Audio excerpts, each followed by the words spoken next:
All right, this little video is basically, I thought it was good to at least look at, can you have your cake and eat it too? Or what if, instead of the whole, hence the name of the channel, Leaving the Matrix, what if you did take both pills? Well, to some degree, that's kind of what I'm doing. So keep in mind, again, just to reiterate, not trying to make any money from this channel. There's not going to be any, whatever you call it, monetizing, whatever. Don't care about that. Basically, me, James, is pretty much trying to leave the quote-unquote matrix. I say 45, it's actually going to be technically 46. I just turned 45 yesterday, actually. Yay. Brian, again, you saw him on one of the videos. He's 50 now. He's a little bit more, I'll be honest, he's kind of taking the blue pill again, but we'll get into that later. Let him explain it. Scott, 55. He's almost 56. He's basically now went so far, as you've seen in the videos, there's no turning back as far as leaving his teaching career. Brian and I work at we'll just say the largest corporation in the world, which it is. We'll let you research the rest.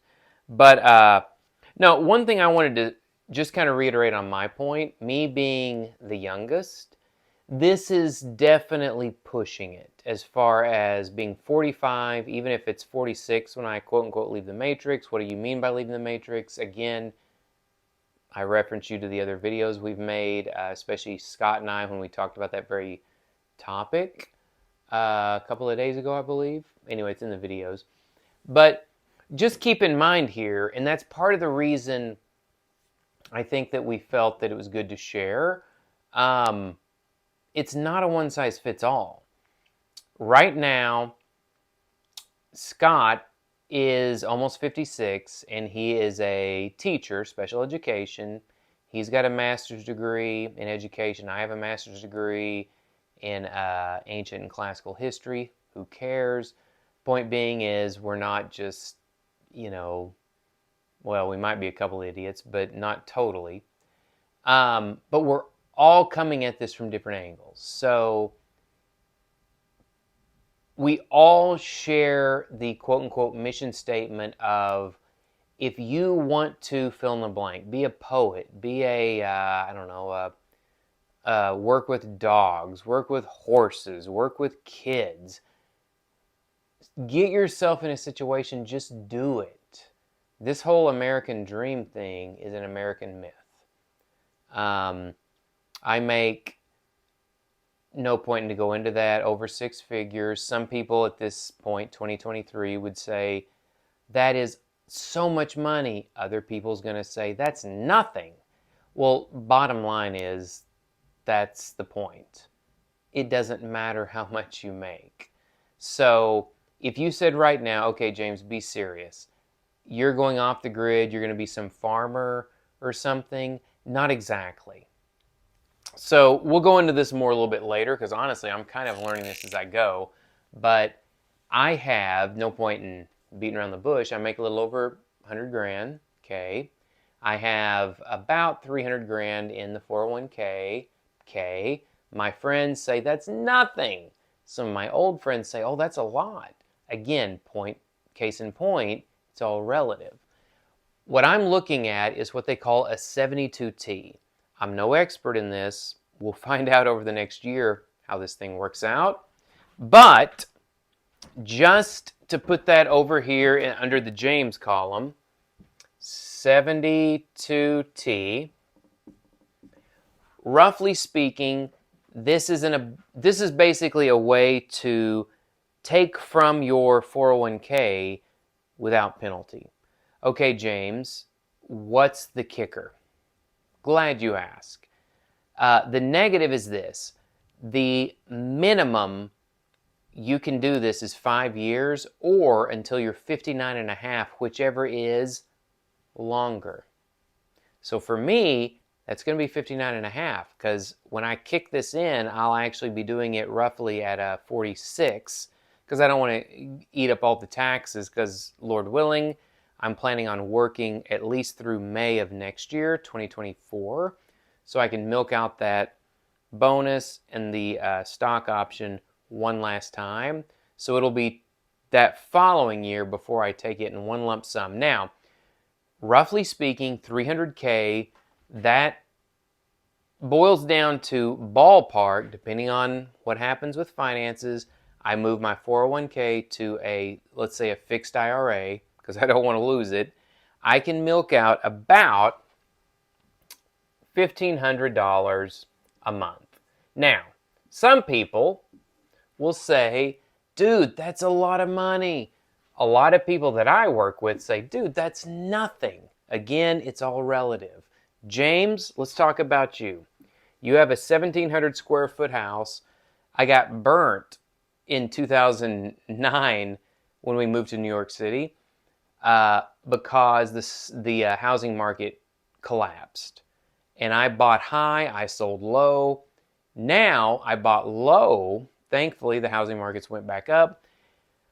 My rent, insurance, taxes, mortgage, health insurance, again, we'll get into that later. I'm going to try to switch over to what they call Medi-Share. We'll talk about that later. A Christian insurance, blah, blah, blah. Anyway, you factor all that in. My insurance, taxes, mortgage is $700 a month.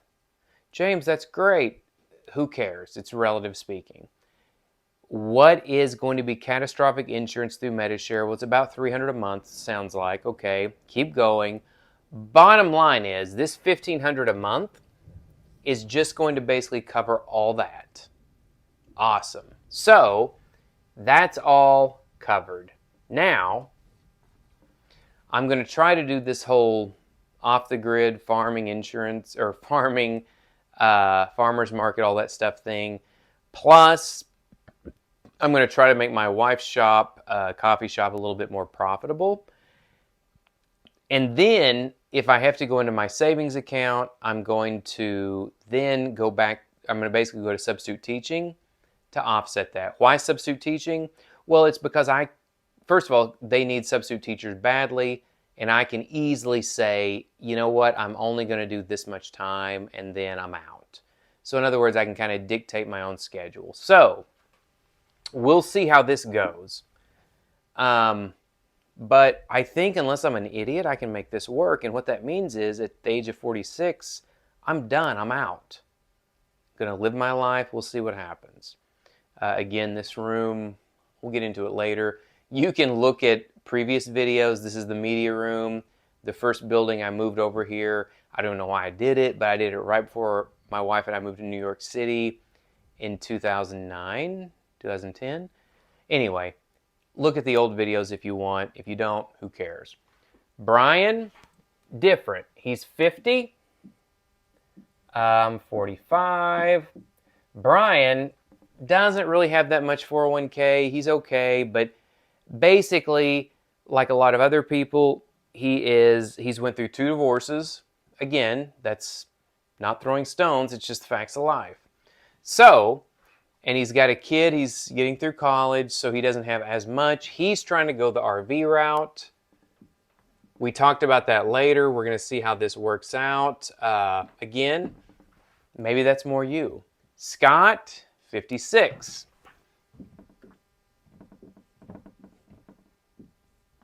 He is going to go more, he's a teacher, so at least to his point, or to his credit, unlike Brian and I, his is a vocation, not just a job.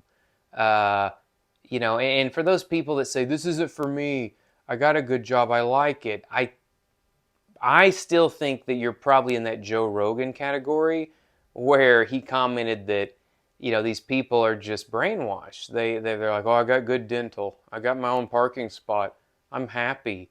Well, it's kind of like that abusive relationship. If you've never not had an abusive relationship, you don't know what a good relationship is. Again, figure that out for yourself.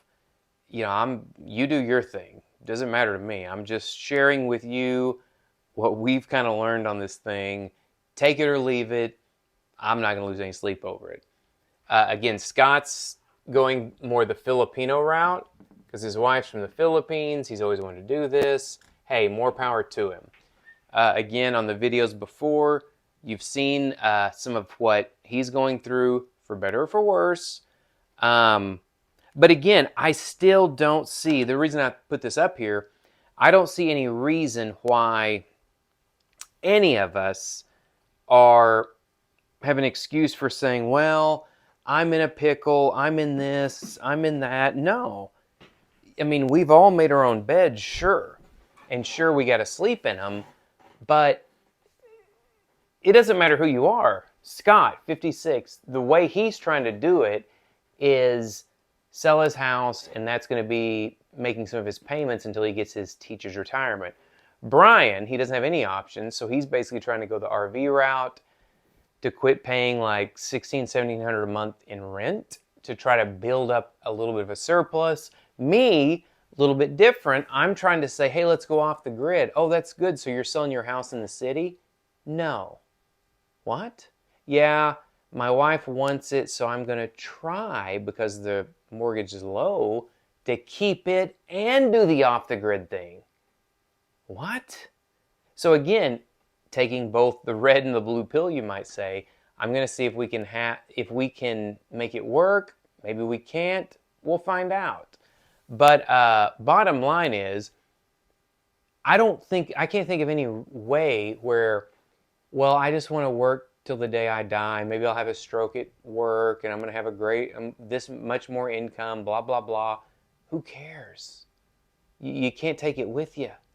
So that, again, is the epitome of, quote unquote, leaving the matrix. We're going to find out of these which ones work. Again, if you're interested, www.thelollards, LOLLARDS.org, hence John Wycliffe. If you don't know, who cares? As far as the why, I'm trying to leave the matrix, apologetics101.org. Again, from other videos from the Christian Element, that's the basis behind that. But either way, it'll be interesting to see how this next year transpires.